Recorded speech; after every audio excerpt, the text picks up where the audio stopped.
Now this game's heating up.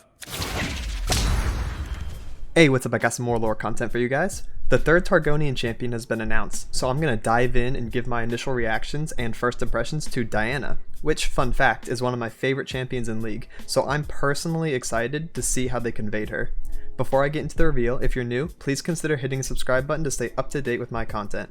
I make deck profiles, beginner-friendly videos, gameplay highlights, and other lore-related stuff. My current goal is just 1,000 subs, and I'm only 100 away, so it would be awesome if you joined. I also stream on Twitch often, so check me out over there if you want live gameplay of someone who's at Master during all 3 ranked seasons. With that, let's get into the reveals. So first we have the Lunari cards, which I guess are going to be supporting Diana. I've heard, and it says right here, they are emboldened at night, so these might be more Nightfall cards, which help support like a Nocturne archetype. So immediately, if this is true, I'm thinking Nocturne Diana, Shadow Isles, Targon would be a really cool combo, so let's see it. Nightfall, yeah, okay, wow, it is just straight up Nightfall. And I'm not going to full screen this because I don't want my face cam to block the cards, so we have a 1-mana 2/1, Lunari Duskbringer. When I'm summoned, create a... I'm going to have to full screen real quick to read this. Whoa, what's up with the quality? Here we go, now it's working. When I'm summoned, create a Dusk Petal Dust in hand. Try saying that 3 times fast, that's a really annoying word. Dusk Petal Dust. Okay, not sure what that does. Lunari Shade Stalker. 2-mana 2/3, Nightfall, grant me elusive. Oh.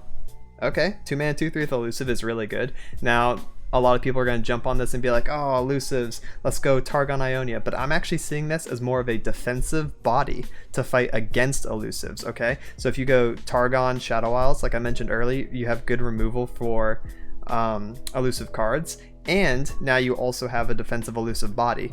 You can block like a Green Glade duo that's unbuffed. You can block a Shadow Assassin and still live, right? And any other 2-attack elusive. So she can eat 2 attacks from 2 attack or lower elusive units, which is super good, super valuable actually as a defensive play. We got 3-mana 3/3 Crescent Guardian. Nightfall, grant me 2/0, and he already has Overwhelm. So a 3-mana 5/3 with Overwhelm. That's really awesome. That's super, super aggressive card. Really good on attack turn 3 if you play something before him that's like 0 cost somehow, but he's probably going to be played on attack turn 4. Of course, you play something for 1, then you play him. So he's basically like a turn 4 5/3 with Overwhelm, which is still pretty decent. He's going to trade against anything that has already been played, so he at least clears the board of anything that's on turn 3 or 4. Also, getting in extra Overwhelm damage if a chump blocker blocks him is also valuable. And oh, here's Dusk Petal Dust. So this is what the first card creates in hand.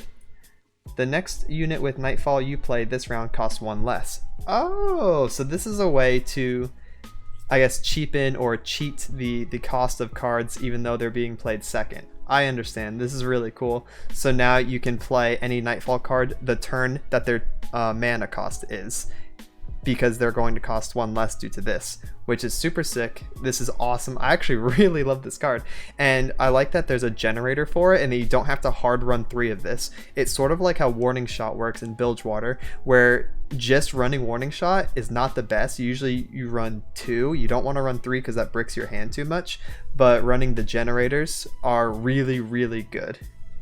And this is the same thing. Very cool.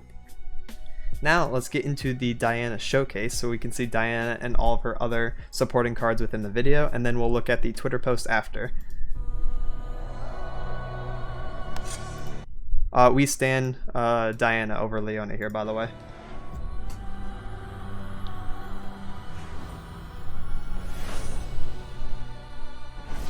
Each act of heresy is an act of passion. New voice. She's 2 mana? Diana, she seeks out targets. Okay, now she's costing 1. When she's played second round, yeah. Let's see her Nightfall effect. Find your own light within the darkness. Yours is the light I cherish, Queen Sister. She's a 2-mana 2/2 with Challenger and Quick Attack? Her allies are greater threats. when played later on. Yes, that's how Nightfall works. Unheard. The new moon conceals you from our foes. When night falls 4 times. Wait, did she ready an attack? It looked like they attacked twice this turn. Did she rally? Find your path in the dark. Is she rallying? No. What is happening? Okay. Very pretty level up animation. Now whenever the moon rises. The truth protects our cause. Diana becomes a deadly assassin. How so? She doesn't have elusive or overwhelm. How's she assassinating anything? Just quick attack and challenger?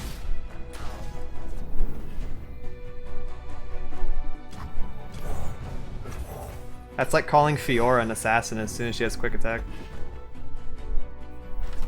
Come into the daylight, Diana. Daylight blinds, but night renews.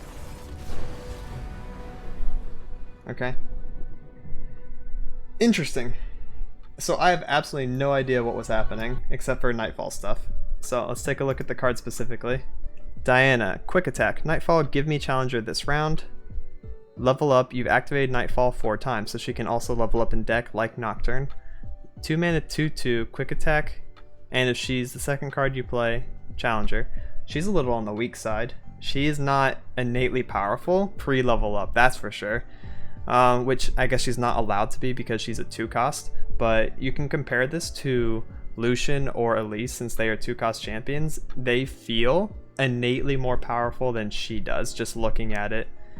Okay, Diana's Pale Cascade Burst. Give an ally +2/+1 this round. Shuffle a Diana into your deck. Nightfall, draw 1. Oh, another draw for Targon. This is really cool. It's a Nightfall trigger though. So it's not going to be immediate. It's not going to be every time you have to play it second or onwards. Leveled up Diana is a 2 mana 3/3 with quick attack. Nightfall, or when you activate another Nightfall, give me +2, 0, and challenger this round. So she has the duality of being the moon version of Leona, where if you activate other Nightfall cards, she gets a bonus effect, just like Leona does when you activate other Daybreak cards or whatever it's called. Okay. It's pretty okay. You really need to like dump resources into her to make her good though.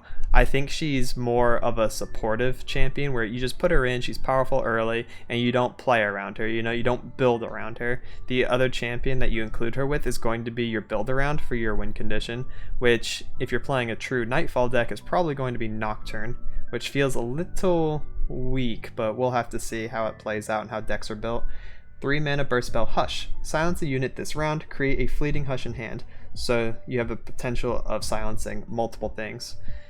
By itself, that's already a good card. A 3 mana silence isn't too bad. It's a little costly, but this is the first time that silence is being introduced into the game, so I honestly don't know how it's going to play out, because I know Ironbeak Owl was the most broken card in Hearthstone for a long time until it got a mana increase, but that's because it's also a unit. This is a spell, it just goes away. But you do get a fleeting one, which can potentially be pretty sick. The silence is also this round, it's not permanent. But something to note is that it says unit, which means that you can silence a champion or a follower, so you can silence off quick attack and make people lose their unit or their champion without them really like being able to react, since this is a burst. It seems pretty good actually, yeah. It's going to be really good in combat. Interesting. Next we have Cygnus the Moonstalker. 6 mana 4/2. Nightfall. Give me and an ally elusive this round. Oh. So he's going to be an elusive finisher, and he's going to give someone else elusive. And any ally means a champion, so you can give Zed elusive if you're playing Ionia with like an aggressive elusive deck. You can also give this to Diana, like it probably showcased in the video. I kind of recall that happening. You can give it to anyone that has an effect like a Nexus Strike, like you can give it to Swain. is really, really good. Probably the best champion in the entire game to give elusive, especially once he's leveled up. Jeez, the combos are everywhere. Okay, finally, Poro Cannon. Oh, is this a Poro card? 0 mana burst spell. To play, discard 1, create 2 Daring Poros. Oh, it's not as good as I thought it'd be. It's okay. The Poro decks that I've seen that are Piltover and Freljord are not the best. I usually see Demacia working the most because of the synergy between Aurora Borealis and Lux, but I understand how important Daring Poro is in the OTK because you can give your big conglomeration of Poros elusive, which is absolutely broken. So this is what they're trying to push, it looks like. So maybe Piltover Poros come out as a fun casual deck, but we'll have to see. And that's it for this one. Please like and subscribe if you thought this video was informative or entertaining. It really helps me out since I'm still trying to grow. I'll be releasing more deck profiles, guides, gameplay highlights, and reveal content in the near future. I know tomorrow, as of this recording, there's going to be the last champion revealed, and it's going to be Targonian. So I'm going to call Aesol because I don't know how you make a Targon expansion without Aurelion Sol. The entire theme is stars, there's constellations, it's got to be Aesol, right? So I'll be posting that video tomorrow, and I'll be streaming starting this week again, trying to get back on schedule. So yeah, thank you so much for watching and have a good one. Laters.